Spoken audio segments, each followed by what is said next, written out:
Eu sou um ator que instrumentalizou bem o corpo. Eu trabalho com várias... a conexão entre mídias. Teatro, dança, mímica, vídeo, artes plásticas. Eu não me limito a uma só linguagem, uma só disciplina, porque eu não gosto de limite. Clown, você está ouvindo algo? Gritos lancinantes, vozes a esmo, desesperadas, incoerentes. Talvez. Eu comecei fazendo teatro aqui em Belo Horizonte, me formei pelo Palácio das Artes. Antes disso, frequentava, quando era bem novinho, 15 anos, os festivais de inverno, né? Família, minha mãe é artista plástica, então a gente ia junto, era ótimo, a família toda. E eu comecei fazendo uma oficina de artes plásticas, né?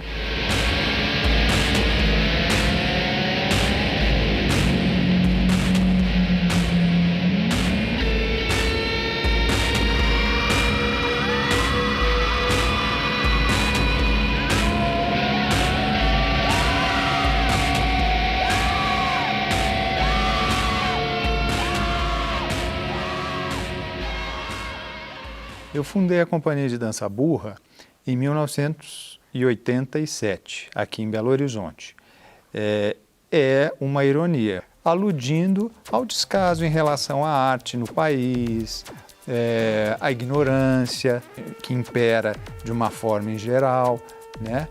E então foi meio que um título de protesto.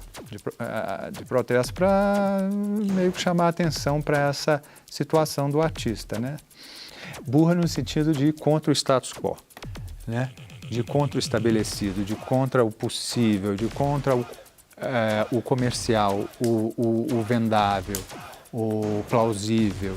Meu trabalho sempre foi meio quixotesco nesse sentido, de fazer o que tenho vontade de fazer o que eu tenho vontade de fazer, né? Sem pensar a arte como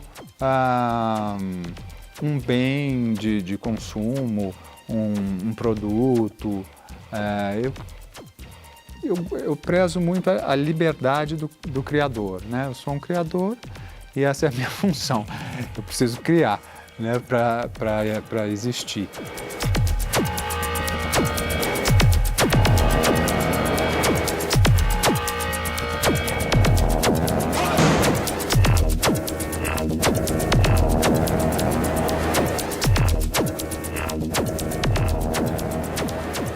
Quando eu comecei o Dança Burra, o primeiro espetáculo, eu tive uma resposta muito boa do público brasileiro. Comecei a me apresentar em várias cidades do Brasil, depois Europa.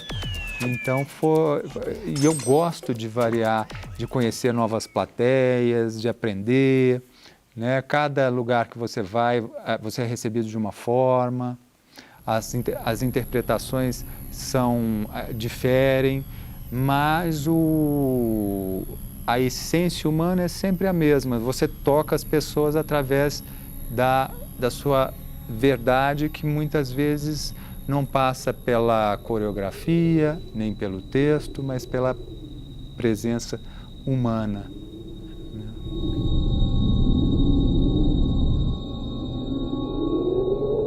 Em 1988, um ano depois, eu criei o Solo Dança Burra, que ganhou uma referência especial no Museu de Arte da Pampulha. Era uma instalação cênica, eu criei uma escultura em que eu perfurava a escultura com o meu corpo, destruía a escultura. Esse foi meu primeiro solo e desde então eu comecei a montar um solo depois do outro, né?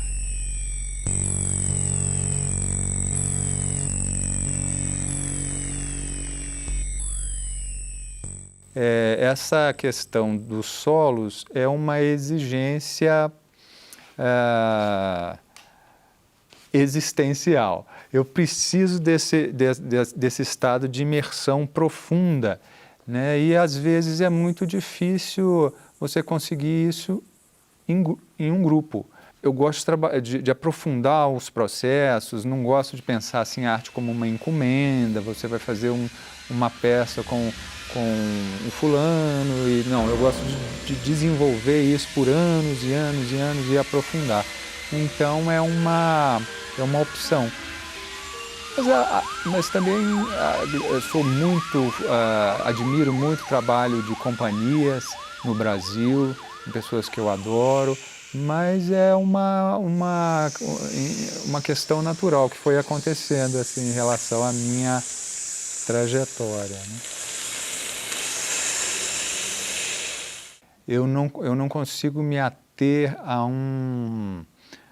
uma área apenas. Eu me sinto mais inteiro agindo e interferindo em todos os processos de produção. Na feitura da trilha, na coreografia, eu escrevo os textos dos espetáculos, atuo, dirijo os vídeos, né? Então eu gosto eu me sinto mais inteiro, mais verdadeiro dessa forma, né? Acho que eu consigo ser mais verdadeiro com o público, me doando dessa forma completa.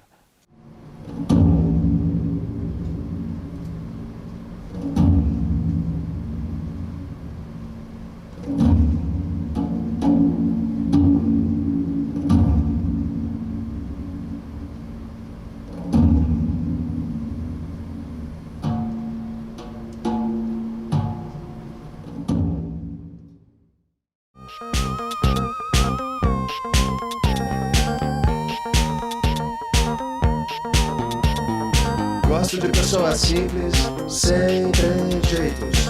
Gosto de pessoas disponíveis que não procuram por nada. Gosto de me parecer com um ser humano normal. Gosto de brócolis e de tudo que eu não sei ainda. Gosto de eletrodomésticos. Gosto de quê? Chegou uma hora na minha vida que eu já tinha treinado tanto balé e teatro clássico que começou a me atrapalhar, começou a bloquear meu canal de expressão, né? Então eu tive que esquecer, demolir todos esses ditames, todas essas regras, porque na verdade no palco não existe regra. As regras atrapalham. A única regra que existe é você ser verdadeiro consigo mesmo. Verdadeiro trazer a sua verdade e não mentir para o público, né? Expor suas fragilidades de uma forma máxima, sem nenhum tipo de bengala, nenhum tipo de máscara, né? E isso é muito difícil, você chegar nesse ponto, porque é um sacerdócio. A arte é um sacerdócio, é um ato sagrado. Quando é assim que eu encaro, nesse patamar, nessa dimensão. É um processo de vida, né? Eu não consigo decupar assim, esse trabalho eu vou fazer assim. Eu vou usar a técnica tal, o efeito tal, mesmo porque eu não gosto de belos efeitos e da jogada de marketing que vai dar certo, não. São questões existenciais, é uma necessidade orgânica que me toma de comunicar, né? Mas eu não sei exatamente como vai acontecer e no que vai dar, mas o que eu sinto é que é um processo contínuo. Acho que o artista que cai nessa armadilha de ser refém de modas, de tendências, agradar ao público, porque você não pode pensar em criar um espetáculo para agradar. Você cria um espetáculo pela urgência do momento, né? Não é para agradar. Quando você começa a pensar nisso, que você tem que agradar o espectador, o patrocinador, enfim, não é mais arte, né? Não é mais arte, é um produto morto.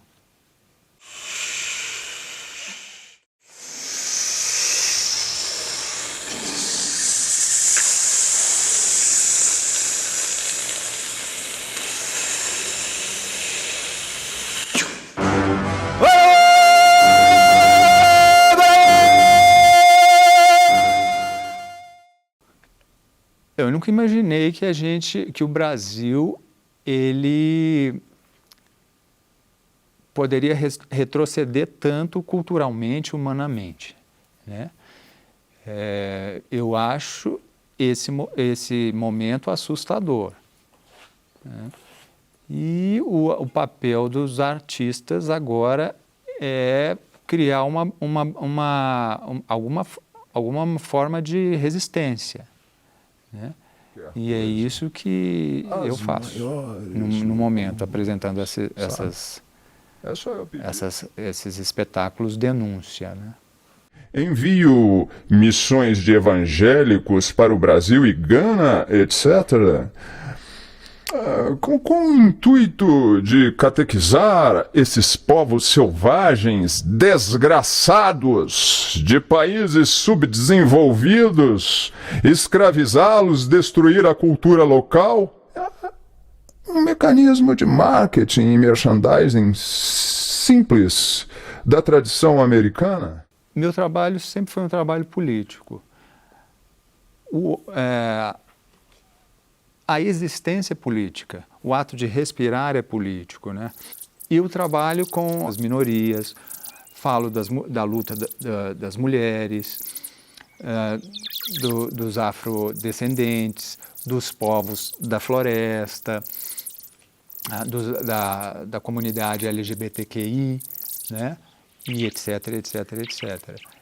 São questões urgentes, são fraturas nacionais que precisam ser tocadas, principalmente num momento como esse, um momento tão perigoso, tão obscuro da realidade do país, né?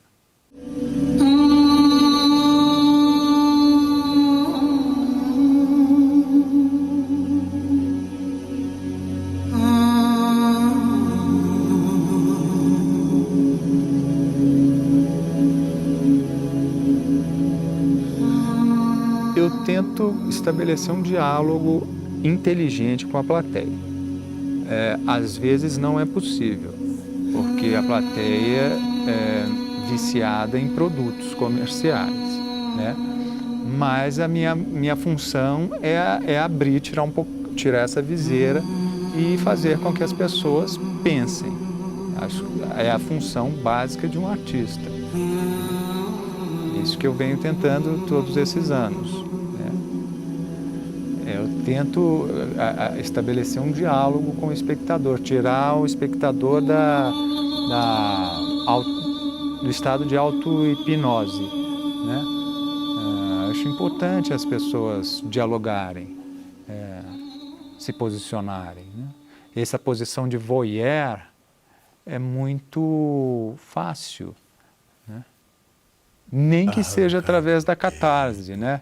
Você promovendo uma reação emocional profunda que leve o espectador a se autotransformar, né?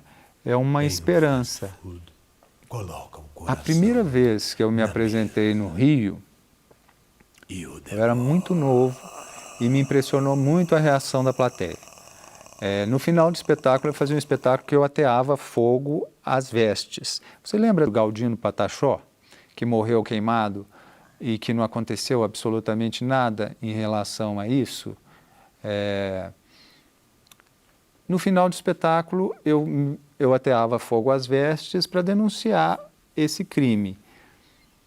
E quando terminou o espetáculo, várias pessoas na plateia levantaram, me aplaudiram de pé e outras começaram a vaiar. e quem estava vaiando, e quem estava aplaudindo, quase batia em quem estava vaiando.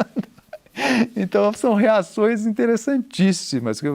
Eu adorei, eu adoro esse tipo de reação, quando você sente que a mensagem chegou, que não vai terminar em pizza.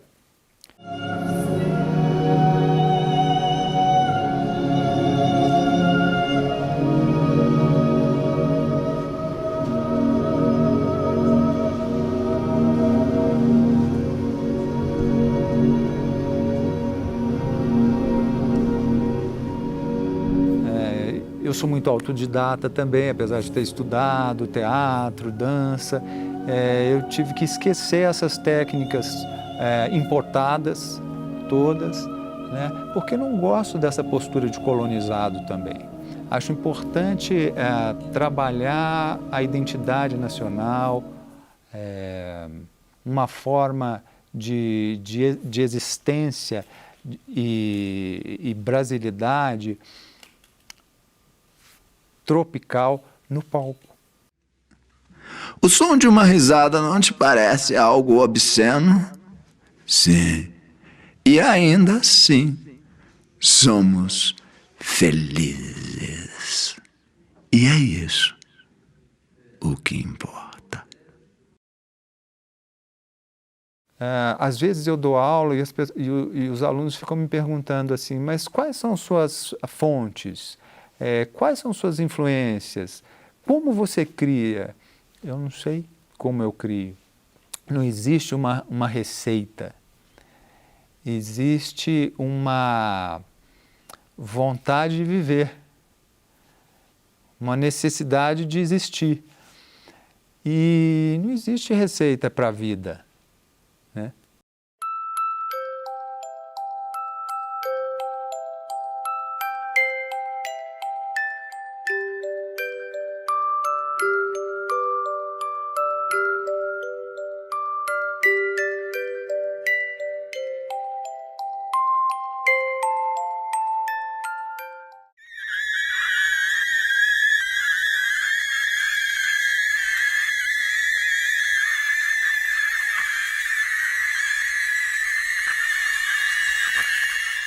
Eu nunca achei o meu trabalho anticonvencional. Meu trabalho é um depoimento pessoal, nunca pensei nisso.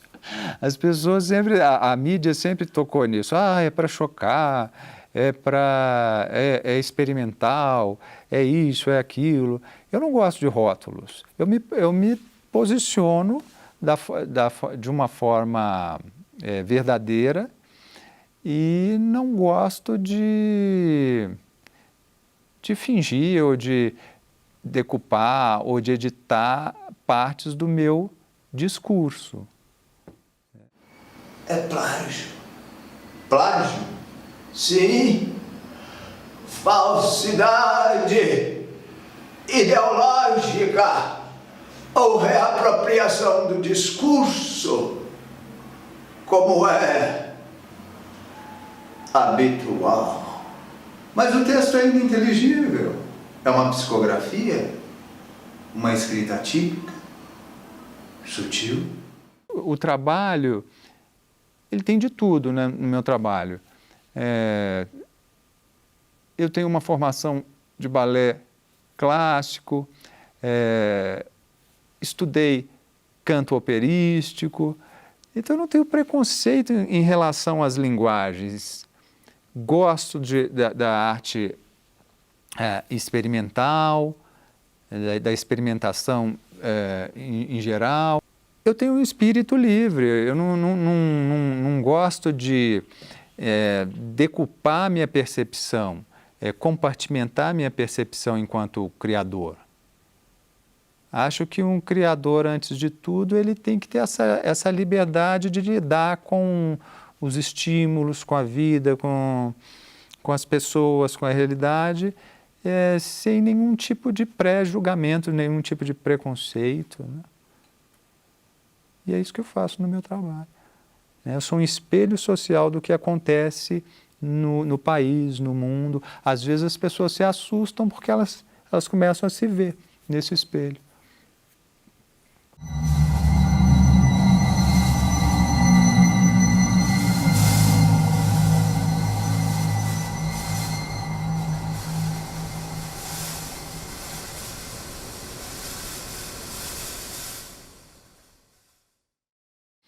Quando eu trabalho, por exemplo, com artistas mais jovens, dando aula, workshops, imersões, eu sempre explico para eles que é um trabalho árduo, de autoconhecimento, que não é fácil, que não existe uma receita, um caminho traçado, que é uma luta pelo autodesenvolvimento, né? A dança em geral, nem o teatro bem feito, nenhuma dessas linguagens ela é eficaz se não houver essa busca, essa internalização, essa introspecção, essa autorrevolução, né? Não existe. A própria posição do artista já é uma posição de urgência,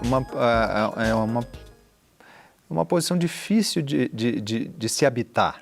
A minha vida inteira eu briguei contra essa mediocridade imperante, porque se eu não tivesse brigado e não continuasse a brigar a minha vida inteira, eu seria um funcionário. E eu tenho horror a esse tipo de coisa. Eu não quero ser enquadrado, emoldurado em embalsamado, esse tipo de coisa. Quero respirar, preciso de oxigênio. Acho que qualquer um precisa de oxigênio, né?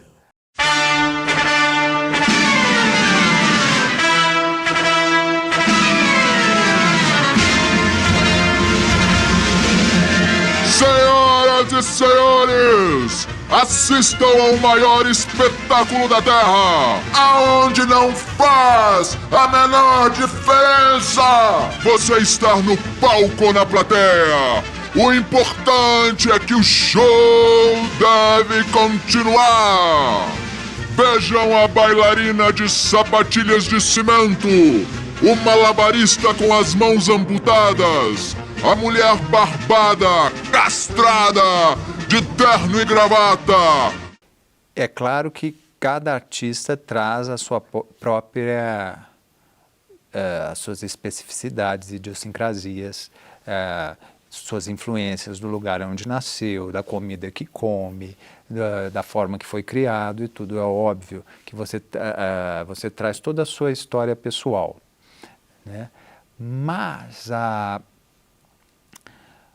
essência do fazer artístico, ela transcende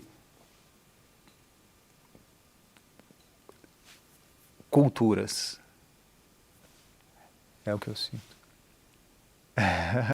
Temos ainda um número de levitação em que a alta cúpula do governo despirá você de todas as ilusões, banalidades materiais e dignidade moral, fazendo levitar livremente sobre as ondas translúcidas da natureza fenomênica.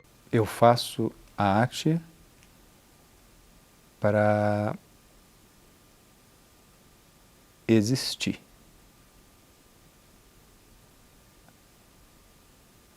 Pure seus olhos e lhe daremos uma bengala. Pinte o rosto com seu próprio sangue e lhe daremos uma moeda.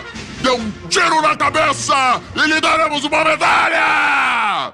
Tragam as carcaças dos artistas para o fechamento apoteótico do espetáculo sem fim.